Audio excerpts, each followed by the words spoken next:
Bienvenue sur le podcast de Saint-Cyprien. Joyau de la côte méditerranéenne dans les Pyrénées-Orientales, entre terre et mer, longues plages de sable et cœur de ville typiquement catalan, vous découvrirez Saint-Cyprien, ses incontournables, ses lieux inédits et vous pourrez même en savoir plus sur les traditions catalanes qui en font sa fierté. Montez le son, on vous emmène avec nous. Origen de les tapes. Saps què són les tapes i els seus orígens? El mot prové del castellà tapar, que significa cobrir. Les tapes es serveixen generalment d'aperitiu o d'entrepans i estan destinades a ser compartides entre un grup de persones. Hi ha diverses històries sobre l'origen de les tapes. Segons la llegenda, mentre el rei Alfons XIII estava de visita a la província de Cadis, va parar en una hostaleria per descansar i va demanar una copa de Jerez. Bufava el vent i l'hostaler va tapar la copa amb un tall de pernil perquè no li entre surro. El rei li va agradar i quan va demanar una altra copa, va demanar una altra tapa igual que la primera. Les tapas leur origine. Le mot tapas est castellan et signifie fermer, couvrir. On déguste les tapas à l'apéritif ou petit sandwich, c'est un mets de partage. On raconte diverses versions de l'origine des tapas. Selon la légende, le roi Alphonse XIII, alors en visite dans la province de Cadix, s'arrêta dans une auberge pour se reposer et se désaltérer. Il demanda un verre de Jerez. Il y avait alors un grand vent et l'hôtelier posa une tranche de jambon sur le verre afin qu'il n'y rentre pas de poussière. Le roi apprécia. Et alors qu'il demandait un deuxième verre, il voulut qu'on lui fermât, qu'on lui couvrît, qu'on lui tapât avec du jambon, tout comme le premier. Origen del braç de gitano. El braç de gitano és un pastís de forma cilíndrica farcit amb crema o nata. L'origen del nom rau en la forma que recorda l'avantbraç d'una persona. A Catalunya es menja tradicionalment de postres en reunions familiars i en grans ocasions. Per què li diem braç de gitano? Al segle XIX, l'ofici de calderer consistia a fabricar calders i altres estris de metall.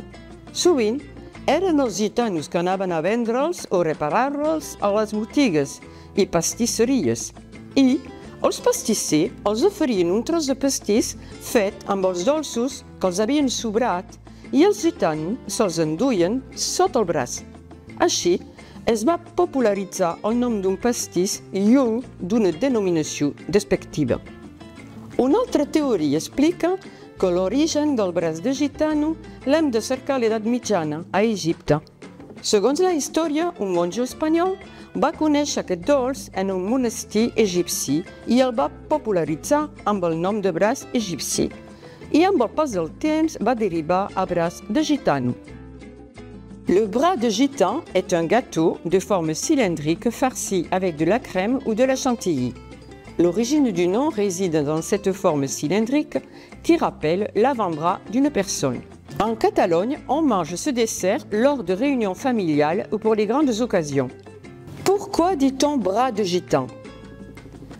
Au XIXe siècle, le métier de chaudronnier et tameur consistait à fabriquer et réparer tous les ustensiles en métal. Souvent, ce métier était pratiqué par les gitans qui vendaient et réparaient dans les boutiques et les pâtisseries. Les pâtissiers leur offraient souvent un morceau de gâteau confectionné avec les restes des entremets qui leur restaient et les gitans glissaient ce gâteau sous leurs bras. Ainsi, s'est popularisé le nom loin d'une dénomination méprisante. Une autre théorie explique que l'on trouve l'origine du bras de gitan au Moyen-Âge, en Égypte. Ainsi, l'histoire raconte qu'un moine espagnol connu cet entremets dans un monastère égyptien et le fit connaître sous le nom de bras égyptien. Mais avec le temps, l'appellation a dérivé vers bras de gitan. Què és un pa d'ous? El pa d'ous és un postre tradicional de Catalunya Nord, també conegut com a flan català. És un postre senzill i deliciós, que es fa amb ingredients bàsics com llet, ou, sucre, i s'aromatitza amb vanilla i llimona. Vols conèixer la recepta? Le pa d'ous est un dessert traditionnel de Catalogne Nord, littéralement pain d'œuf, connu également comme flan catalan. C'est un entremets simple et délicieux à base d'ingrédients basiques comme le lait, les œufs, du sucre et il est aromatisé avec de la vanille et du citron. Tu veux la recette ? C'est la fin. Merci 1000 fois de nous avoir écoutés jusqu'au bout et d'avoir voyagé avec nous à Saint-Cyprien. Si cet épisode vous a plu, n'hésitez pas à nous laisser 5 étoiles ou un commentaire. Merci et à bientôt à Saint-Cyprien.